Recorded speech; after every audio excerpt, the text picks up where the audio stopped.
Olá, irmãos e irmãs, bom dia, na graça e na paz do Senhor Jesus, que você seja muito bem-vindo a este culto, a este tempo de aprendizado da sua palavra. Hoje, excepcionalmente, esse culto será transmitido de forma online, mas você pode compartilhar, então, o link nas redes sociais aí com seus familiares, com seus amigos, sendo um missionário e uma missionária da expansão do reino de Deus, para que esta palavra alcance muito mais corações. A minha gratidão por você estar aí e nesta manhã nós vamos começar já lendo o texto e meditando nele. E eu queria que você, para isso, para que nós iniciemos esse estudo, fechasse seus olhos, curvasse sua cabeça, tivesse um minutinho aí de oração pedindo para o Senhor sabedoria para esse tempo que vamos passar juntos. Ok? Feche seus olhos, ore comigo. Pai, em nome de Jesus, nesta manhã de domingo nós te adoramos, nós te bendizemos pela vida, pela saúde, pelo pão que alimenta, pelo irmão, ó Deus, pela irmã que está acompanhando, pela nossa família, pela nossa casa, pelo trabalho. Porque o Senhor nos dá mais uma vez a oportunidade de buscarmos a Tua direção, a orientação, o aprendizado da Tua palavra. Nesta manhã nós pedimos mais uma vez que o Senhor dê-nos sabedoria do Teu Espírito, para compreendermos tudo aquilo que vamos ler, meditar, e que não seja somente ler e meditar, mas praticar, colocar em prática, para que muito mais pessoas possam ser influenciadas pela nossa vida, pela Tua vida na nossa vida. No nome de Jesus, nós oramos agradecidos. Amém. Irmãos, então nós vamos voltar, a falar sobre o livro de Provérbios. Nós dissemos que em qualquer momento nós voltaríamos, a falar do livro de Provérbios. Então nós vamos dar continuidade no capítulo 13, a partir do verso 1. Então, quero que você acompanhe aí comigo essa leitura. Que diz assim: O filho sábio ouve a instrução do pai, mas o zombador não dá ouvidos à repreensão. Do fruto da boca cada um comerá o bem, mas os infiéis só desejam a violência. Quem vigia suas palavras conserva a sua vida, mas o que fala demais arruína a si mesmo. O preguiçoso deseja e nada tem, mas o desejo dos que se esforçam será atendido. O justo odeia a mentira, mas o ímpio traz vergonha e desonra. A justiça guarda o que anda com integridade, mas a maldade subverte o pecador. Uns se dizem ricos sem terem nada, outros se dizem pobres tendo muita riqueza. O resgate pela vida de alguém são as riquezas que ele tem, mas o pobre não corre o risco de ser ameaçado. A luz dos justos brilha intensamente, mas a lâmpada dos ímpios se apagará. Da soberba só resulta discórdia, mas a sabedoria está com os que se aconselham. A riqueza obtida com facilidade, essa diminui, mas quem a ajunta pelo trabalho, esse a vê aumentar. Esperança adiada faz adoecer o coração. Desejo cumprido é árvore de vida. Quem despreza a palavra terá de pagar por isso, mas o que teme o mandamento será recompensado. O ensino do sábio é fonte de vida para evitar os laços da morte. O bom senso conquista favor, mas o caminho dos infiéis é intransitável. Quem é prudente age com conhecimento, mas o tolo espalha a sua tolice. O mensageiro perverso se precipita no mal, mas o embaixador fiel produz cura. Pobreza e vergonha sobrevêm ao que rejeita a instrução, mas o que aceita a repreensão será honrado. O desejo que se cumpre agrada a alma, mas os tolos detestam afastar-se do mal. Quem anda com os sábios será sábio, mas o companheiro dos tolos acabará mal. A desgraça persegue os pecadores, mas os justos serão recompensados com o bem. O homem bom deixa herança aos filhos de seus filhos, mas a riqueza do pecador é depositada para o justo. As terras dos pobres dão mantimento em abundância, mas isso se perde por falta de justiça. O que retém a vara odeia o seu filho. Quem o ama, este o disciplina desde cedo. O justo tem o bastante para satisfazer o seu apetite, mas o estômago dos ímpios passa fome. Até aqui, palavra do Senhor para as nossas vidas. E você diz amém aí, que eu digo amém aqui, concordando com esta palavra. Nós poderíamos dar o seguinte título para esta mensagem, para essa meditação: o desejo, a riqueza e a sabedoria. E aí nós passamos a ver o que esses versículos podem nos ensinar.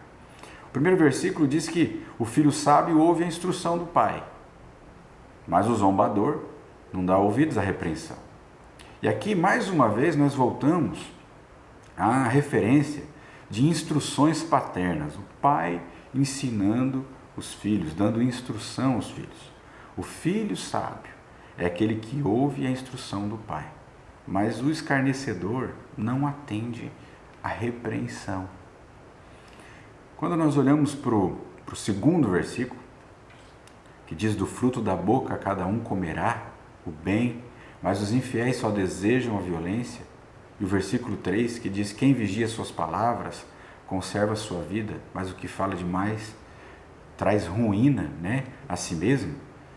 É algo que nós podemos aprender sobre sabedoria no falar. Como é que tem sido a nossa fala? Não é? As palavras nunca são neutras. Elas podem ser bênção ou podem ser maldição. E existem pessoas que tropeçam na própria língua. E aí a ideia é de que quem controla a sua boca preserva a sua vida.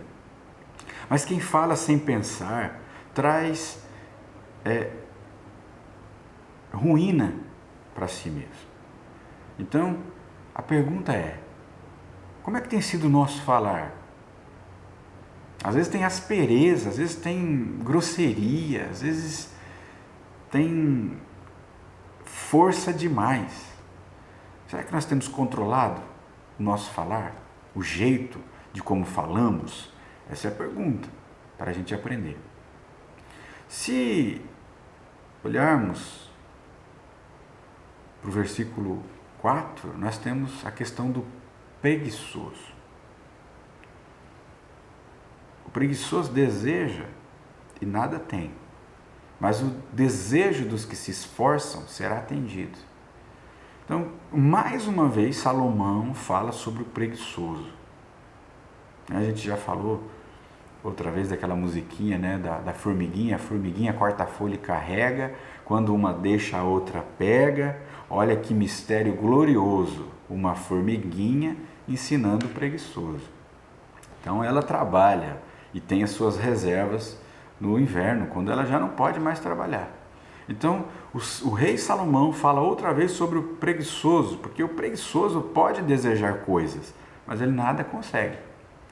Por quê? Porque a sua ociosidade não faz com que ele não deseja coisas, mas paralisa para que ele não vá atrás dela. Eu vou descansar um pouquinho.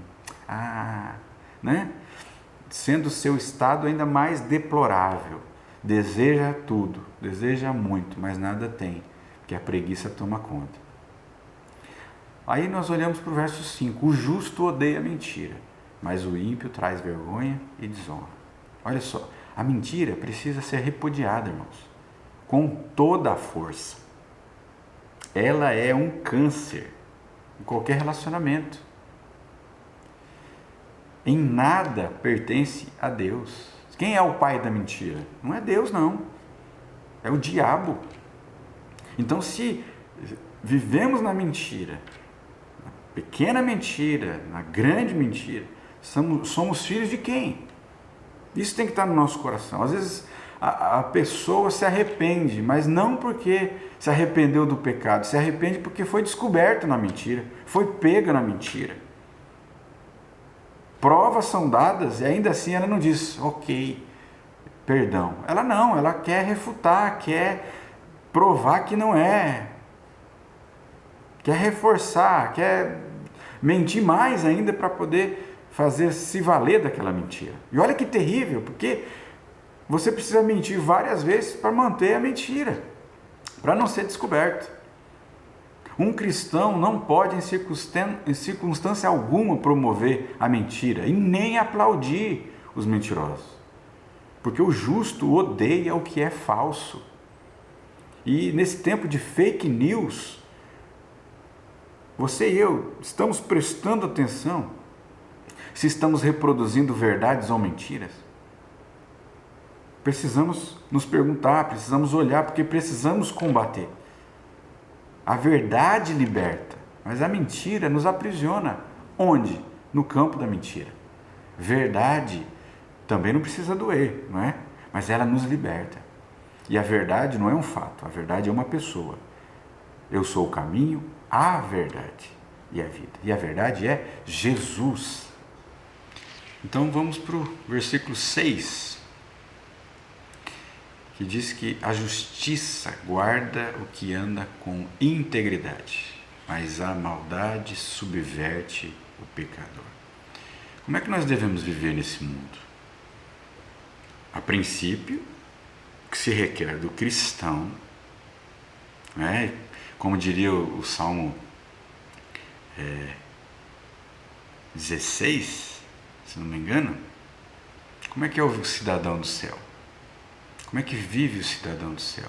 Ou 15, agora me confundi aqui, mas que nós devemos viver com integridade, de forma honesta. E isso é um dos melhores seguros que nós podemos fazer na vida. A justiça guarda quem é correto em seu caminho. Os que vivem em integridade têm paz de consciência e serão bem-aventurados por toda a eternidade. Quando a gente passa para o versículo 7, e aí aqui são os dois versículos, né, 7 e 8, uns se dizem ricos sem terem nada, outros se dizem pobres tendo muita riqueza. O resgate pela vida de alguém são as riquezas que ele tem, mas o pobre não corre o risco de ser ameaçado. Aqui a ambivalência das riquezas é percebido de forma perspicaz por Salomão. Por quê? Porque o ditado diz que ninguém é mais pobre do que quem somente tem dinheiro. Olha isso. A alegria da vida de uma pessoa não consiste na abundância de bens que ela possui. Enquanto aos pobres falta a riqueza que dá a segurança aos ricos, os pobres estão livres das ansiedades que a riqueza traz. Verso 9.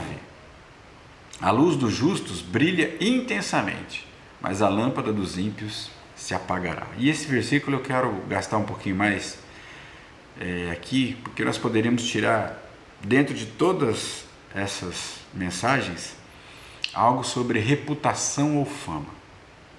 E quando a gente fala de reputação, né, de fama, na geração da televisão e do Instagram, é tarefa complicada.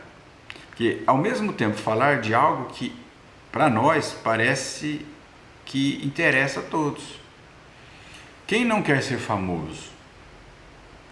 Ainda que por 15 minutos. A frase é famosa, né? Seus 15 minutos de fama. Há uma música do Branco Melo e do Sérgio Brito, que foi gravada pelo grupo Titãs, que diz assim: 15 minutos de fama, mais uns para os comerciais. 15 minutos de fama, depois descanse em paz.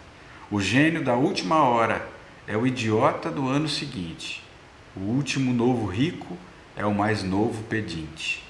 A melhor banda de todos os tempos da última semana, o melhor disco brasileiro de música americana, o melhor disco dos últimos anos de sucessos do passado, o maior sucesso de todos os tempos entre os 10 maiores fracassos. Não importa a contradição, o que importa é televisão. Dizem que não há nada a que você não se acostume. Cala a boca e aumenta o volume então. A busca por fama é um desejo de glória, valorização, reconhecimento. Sua conquista, a garantia de nossa entrada em definitivo para a história da humanidade. Em tese, nossa vitória sobre a efemeridade e a transitoriedade da vida. Duas ameaças rondam o coração de quem anseia por fama. Primeira, a inveja dos que são mais famosos. Conta-se que César, invejado por tantos novos Césares, Czares e Kaisers, poderosos que adotaram seu nome, invejava Alexandre o Grande. Mas este, por sua vez, invejava Hércules, que sequer existiu, pois a fama, em geral, nunca atinge o nível almejado. Segundo, que é a ruptura com certos valores ou limites dos quais nós abrimos mão em nome da realização do sonho. Talvez o exemplo extremo dessa afirmação seja um ato terrorista daqueles que são motivados pelo desejo de entrar para a história, ou uma série de assassinatos nos quais o executor preocupa-se inclusive em assinar a obra. Fama e insaciabilidade andam juntas. Reputação, no entanto, é melhor que fama. Pode inclusive tornar famoso aquele que carrega consigo, mas isenta-o de preocupação nesse sentido. Sua busca não é glória, é credibilidade. Não é valorização, é respeito. Não é ser conhecido, mas relevante. O que prefere reputação à fama não toma decisões que o colocam em evidência, mas que o coloquem em terreno seguro. Não quer exposição, mas causar boa impressão. Não sai à mídia para dizer o que não pode sustentar. Não entra em polêmica desnecessária. Não invade espaço alheio. Não tira a roupa para as páginas de uma revista. Se a fama ocupa-se da quantidade de admiradores, fãs ou gente que a reconhece, a reputação ocupa-se da qualidade de caráter ou do caráter que os outros sejam quantos forem. Conhecerão através de relacionamento sincero e interessado. A fama procura os holofotes. A reputação prefere a discrição, pois tem brilho próprio. A fama comporta-se de tal maneira que os outros possam olhar e aplaudir. A reputação comporta-se de modo a estabelecer um padrão honrado e abençoador de comportamento. Atende, sem pensar nos resultados, o imperativo categórico de Immanuel Kant. Comporta-te de tal maneira que teu comportamento possa ser enunciado como uma lei universal. Fama é consequência. Ou não. Preciso de sabedoria para agir com preferência pela reputação, não pela fama. Esta torna o coração ansioso, aquela traz paz. Esta sugere que os fins justificam os meios, aquela que os meios e os fins são uma e a mesma coisa. Esta coloca as pessoas aos próprios pés, aquela ao lado. Esta procura os gritos histéricos, aplausos e elogios, aquela abraços sinceros, sorrisos e incentivos. Esta exalta diante dos homens, aquela diante de Deus.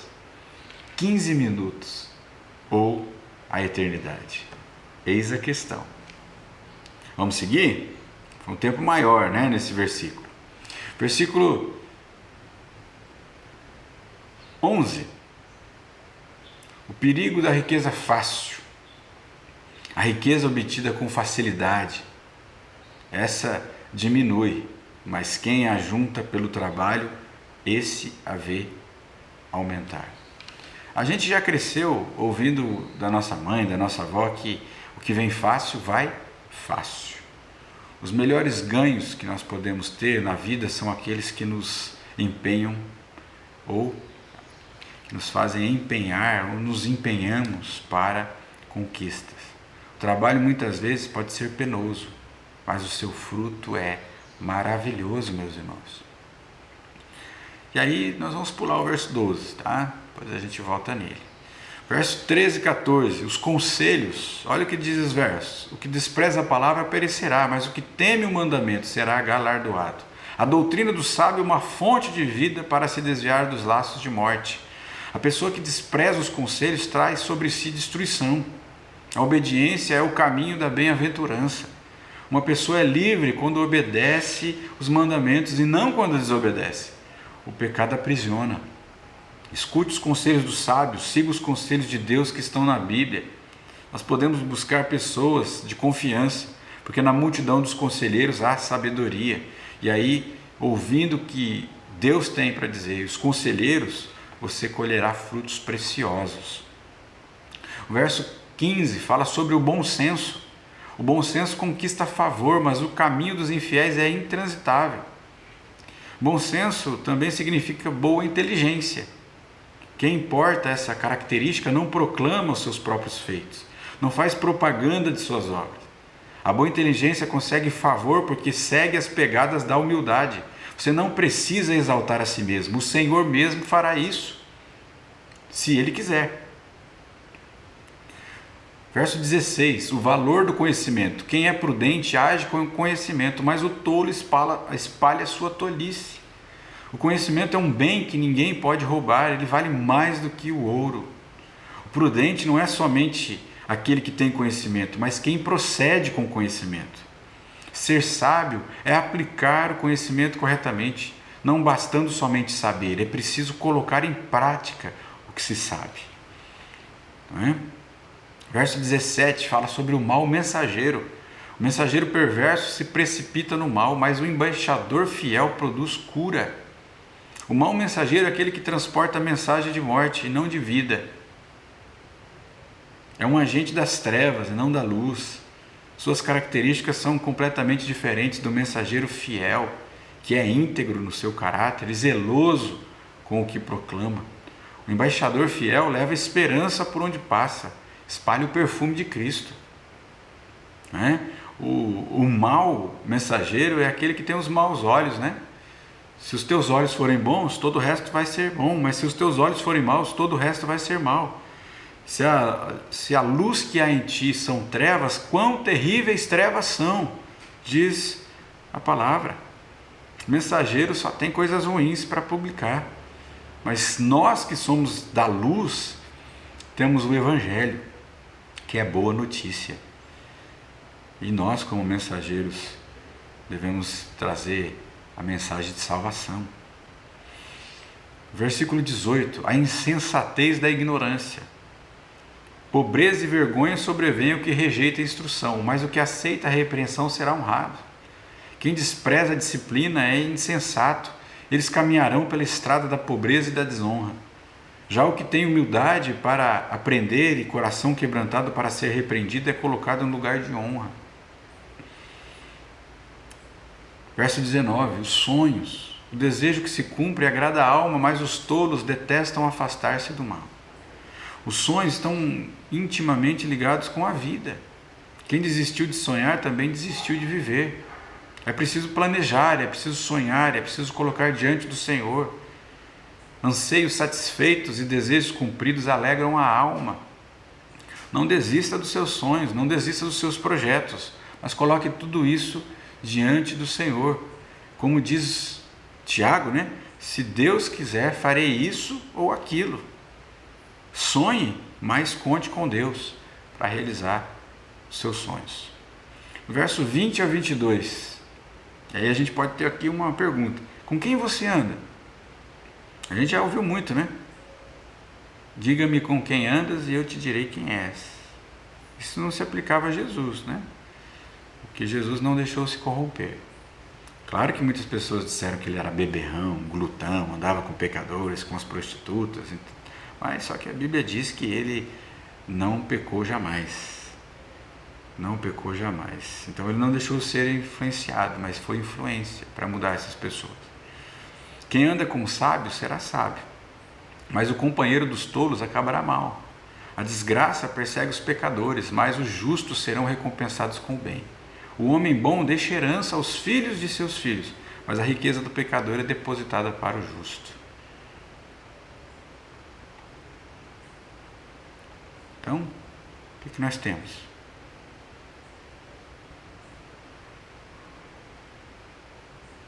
Como você tem andado?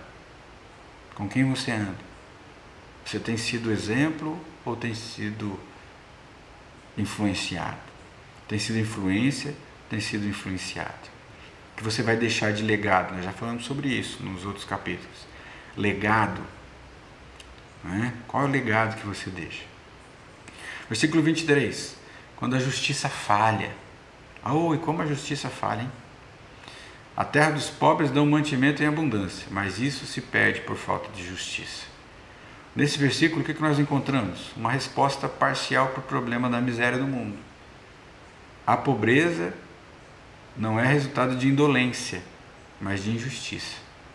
Pessoas honradas e batalhadoras por vezes não irão usufruir do resultado do seu trabalho por culpa da injustiça que paira no mundo inteiro.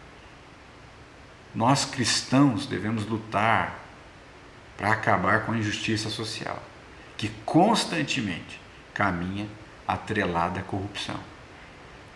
Você vê em todas as reportagens como o Brasil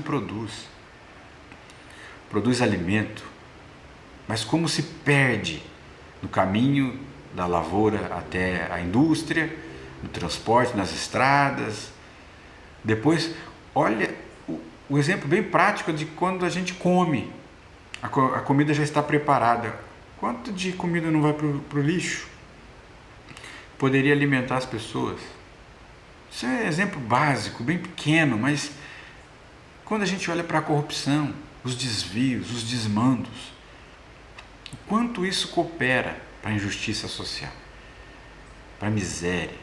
Não são poucos os sinais que tem sido cheio o dia todo de pessoas na miséria, na mendicância, na necessidade extrema. O que nós vamos fazer para acabar com isso? Para diminuir, pelo menos, a injustiça social. Versículo 24 do capítulo 13, disciplina, um ato de amor. Esse versículo é interessante, né? O que retém a vara odeia o seu filho, quem o ama, este o disciplina desde cedo. A disciplina não deve ser vista como punição ou castigo, mas como um ato de amor. Só que aqui, só para pensar, eu não vou dar resposta para você. Porque todo mundo já pensa, então tem que dar varada mesmo, tem que castigar, daí vem as leis e tudo. Mas quando eu leio o Salmo e diz que a tua vara e o teu cajado me consolam. Vara e cajado tem a ver com o pastor batendo nas ovelhas? Consolar é bater? Então eu vou deixar a pergunta no ar, nós podemos responder isso em um outro momento. Mas eu queria que você colocasse aí no chat. O que você pensa sobre isso? Só para a gente entender um pouco. Será que vara não tem a ver com dar a direção, o direcionamento? A vara do pastor? Eu vou deixar aqui só um ponto de interrogação, para a gente pensar nisso. A vara tem a ver com bater mesmo? Castigo? Ou tem a ver com direção, dar direcionamento, cuidado? E a disciplina que a criança precisa é aquela conversa, diz, olha, você precisa fazer isso por obediência, por amor. Será que a disciplina não tem a ver com os pais e com os filhos? Na fala, no trato, na linguagem do amor? Fica aqui o questionamento, não vou dar respostas, ok? Porque é muita a discordância e os questionamentos. Então, né? Mas uma coisa é certa, a disciplina, a educação, o respeito são os pais que devem ensinar. Não deve recair sobre a escola, sobre os ombros da escola, mas dos pais. Né? O que nós precisamos é usar da disciplina com amor para guiar de maneira melhor os nossos filhos. Mas comente aí, o que é que você acha, tá bom? E o último versículo, fome insaciável. O justo tem o bastante para satisfazer o seu apetite, mas o estômago dos ímpios passa fome. O que satisfaz a sua alma, meu irmão e minha irmã? Os prazeres dessa vida? As riquezas desse mundo? Por quê? Eu pergunto. Porque essas coisas são incapazes de matar a fome do nosso interior. Os justos podem, por vezes, ter somente pão à sua mesa, mas encontrarão satisfação e se saciarão com a bênção do Senhor. Os ímpios, mesmo que sentados em frente aos seus banquetes, estarão cobertos de insatisfação. Não terão satisfação plena. E aí, eu volto no versículo 12. Cavaleiros da esperança. O versículo diz: esperança adiada faz adoecer o coração, desejo cumprido é árvore de vida. E aqui nós caminhamos para aquela imagem do para refletir, mas não com perguntas, para que você receba essa mensagem. Cavaleiros da esperança. Muitos dizem recorrentemente que a esperança é a última que morre. Eu não sei. A gente pode até dizer, e há pessoas que costumam dizer, que se algo permanece vivo depois da morte da esperança, não serve para muita coisa. A esperança é vital.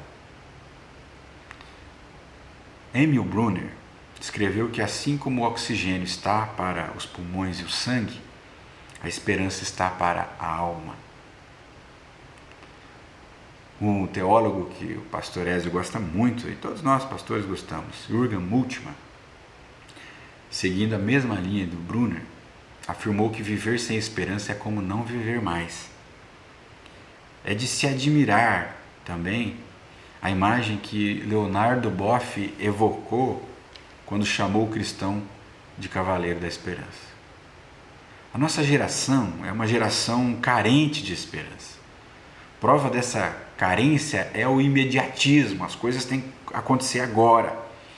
Tanto que já está vindo aí a internet 5G. Nós queremos mais velocidade, nós queremos rapidez, porque não podemos esperar, nós queremos agora. Porque quem espera não se desespera. Mas o que se pode ver é gente desesperada em busca de satisfações momentâneas.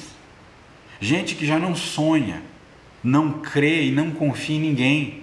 Gente desapontada com a vida, com o trabalho e com as pessoas à sua volta. Especialmente com aqueles que deveriam servir de referência ou de referencial. A crise da esperança, ou a desesperança, se você preferir, remonta à modernidade. Suas promessas de uma vida feliz baseada no desenvolvimento científico e tecnológico, coroada pelo livre e pleno exercício das faculdades racionais, terminaram em 2 grandes guerras mundiais. O ser humano viu-se monstro, desacreditou de si mesmo e de seu semelhante. Trocou a razão pela emoção e a fé pelas doutrinas de autoajuda. Político é tudo ladrão, sentenciou. Religioso também, acrescentou. Quando Salomão deu o veredito, no caso das 2 mulheres que disputavam o mesmo bebê, o modo como lidou com a questão e a sabedoria que ele demonstrou ficaram conhecidos do povo. Todos admiraram as capacidades do grande rei. Num instante passaram a imaginar dias melhores e uma vida mais feliz. A esperança renasceu nos seus corações. Mas eu preciso de sabedoria para disseminar esperança entre os desesperados. Levantar-me como referência numa geração sem modelos e sem fé. Moralmente corrompida e desastrosamente utilitária, inclusive nos relacionamentos. Mais sábio, serei modelo e inspiração.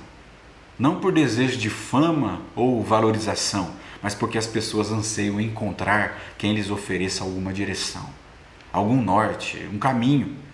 Poder olhar para alguém cuja vida fale alto e seguir quem ajude na construção de um amanhã mais promissor. É um clamor latente que deseja receber um bálsamo de alívio, de esperança. Preciso de sabedoria também para perceber o quão perigoso é esse negócio de ser referência. Se cair, desanimar, voltar atrás, desistir ou decepcionar, farei mal aos outros, mas que se nunca tivesse me apresentado. Enquanto ninguém faz nada, fica um sentimento de que um dia, quem sabe, alguém fará. Mas sim, se alguém se propõe fazer algo e abandona, passa a sensação de que nada nunca vai mudar e que não adianta tentar o que quer que seja. Enfim, preciso de sabedoria para lidar com as adversidades e oposições de toda a ordem. Ser referência é ser vitrine, atrai olhares e não raro algumas pedradas. O ditado diz: em terra de cego, quem tem um olho é rei. Mas podemos pensar no seguinte, que alguém um dia escreveu: que em terra de cego, quem tem um olho é odiado, é perseguido, agredido e por fim tem o olho arrancado. A mediocridade nivela por baixo e não aceita ser denunciada. Às vezes, o esperançoso é o primeiro que morre. Que esta palavra possa vir ao encontro das nossas necessidades. Que qualquer desejo, qualquer riqueza, sabedoria, seja usada para a glória de Deus. Que você tenha esperança e seja um referencial de esperança nesse mundo desesperançado.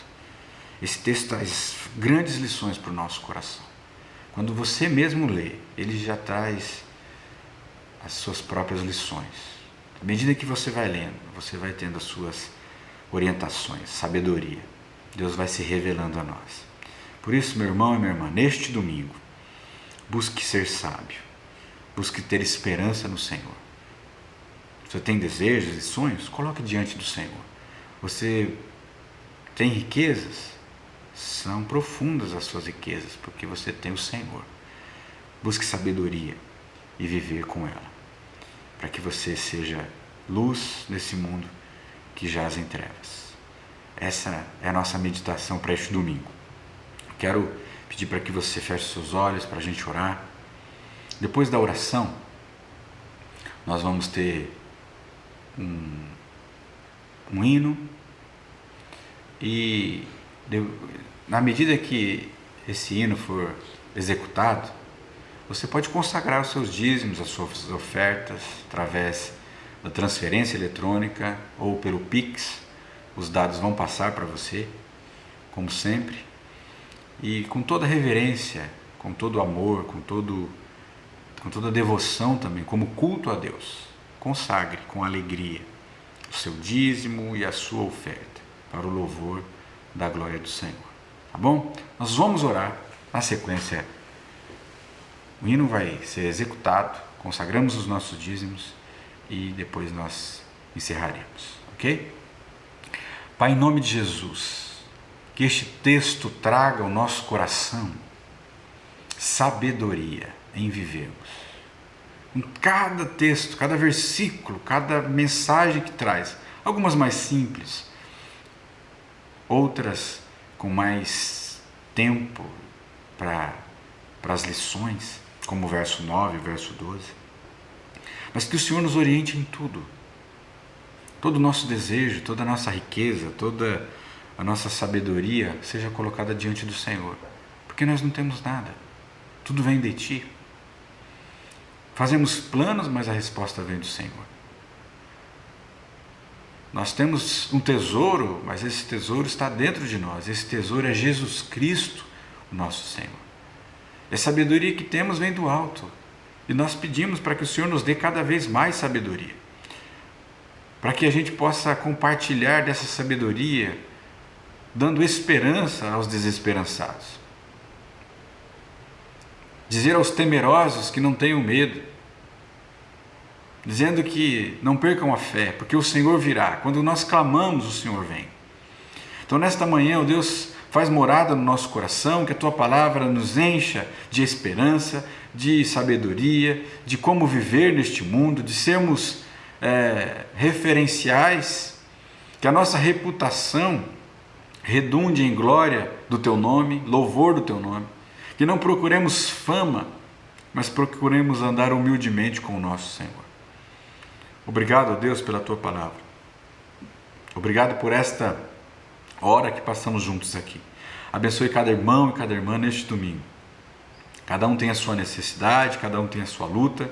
Que o Senhor visite para o louvor da Tua glória. Nós pedimos o consolo do coração para a família do maestro Emílio, da irmã Leila, da Cris, porque perderam a irmã do Carmo. Nós oramos por ela, nós entregamos a sua vida ao Senhor e com certeza o Senhor livrou ela do sofrimento. Ela já não tem mais dores, ela já não tem mais enfermidades, ela já está com o Senhor. Por isso, derrama do Teu consolo, enxuga dos olhos toda a lágrima dos familiares, que eles possam continuar seguindo em frente, na Tua companhia. Fica conosco, essa é a nossa oração, agora e sempre. Amém.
Amém, irmãos. Que alegria, né? Que alegria ter a sua companhia, poder compartilhar a palavra, consagrarmos ao Senhor. E hoje à noite, no culto vespertino, que tem início às 19 horas, nós esperamos por você. Com o tempo de palavra, com o tempo de meditação, com as canções. E aí à noite, o culto será transmitido pelas redes sociais, mas também será presencial. Nós esperamos por você para que a nossa alegria seja maior ainda. Venha, nós temos todos os cuidados aqui com o álcool, com o distanciamento, com o uso de máscara, isso tudo continua para o cuidado com a gente e uns com os outros, ok? Venha, porque vai ser uma benção ter você aqui. E eu queria que você anotasse também aí na sua agenda o dia 15 de março. Nós já falamos na semana passada, vamos continuar falando, para que você grave essa data, para que você venha. Nós teremos a consagração dos GCCs, Grupo de Comunhão e Crescimento, que vai acontecer aqui na igreja, às 19h30, uma terça-feira, não é? E nós teremos a consagração dos grupos, dos líderes, e nós vamos ter momento de palavra, de oração e tudo mais, para que você também saiba o que é o GCC, o que acontece no GCC. Então não falte, faça a programação de estar conosco. Vai ser um tempo especial de consagração do grupo de comunhão e crescimento, ok? Deus abençoe você, tenha um ótimo dia e te vejo à noite. Em nome de Jesus. Nós vamos ter mais uma oração, agradecendo pelos dízimos e ofertas, e vamos receber a bênção. Pai, mais uma vez nós oramos, agradecidos pelos dízimos e ofertas, consagramos no Teu altar, dessa forma, ó Deus, online, mas com a mesma devoção, com o mesmo amor, e com o desejo de sermos fiéis ao Senhor como o Senhor é fiel a nós. Que estes recursos, ó Deus, continuem fazendo com que as portas da Tua igreja permaneçam abertas na proclamação do Evangelho, que mais pessoas sejam alcançadas, que pessoas sejam alimentadas, sejam supridas nas suas necessidades as mais variadas, para que o Teu reino continue sendo propagado. Dê sabedoria, ó Deus, nas decisões daqueles que usam os recursos, daqueles que pagam os compromissos, e que tudo seja feito para a honra e glória do Senhor. Dá-nos um bom domingo na Tua presença, permite que nós voltemos a congregar à noite, hoje, de forma online, mas especialmente de forma presencial, e que tenhamos tempo também de comunhão com a nossa família, um domingo abençoado na Tua presença. É no nome de Jesus que nós oramos. Amém e amém. Que a graça maravilhosa de Jesus, o amor de Deus o Pai e as ternas consolações do Espírito Santo de Deus esteja sobre você, sobre a sua família, sobre a sua casa, não somente hoje, mas para todos sempre. Amém e amém. Tenha um bom domingo, um grande abraço e tchau.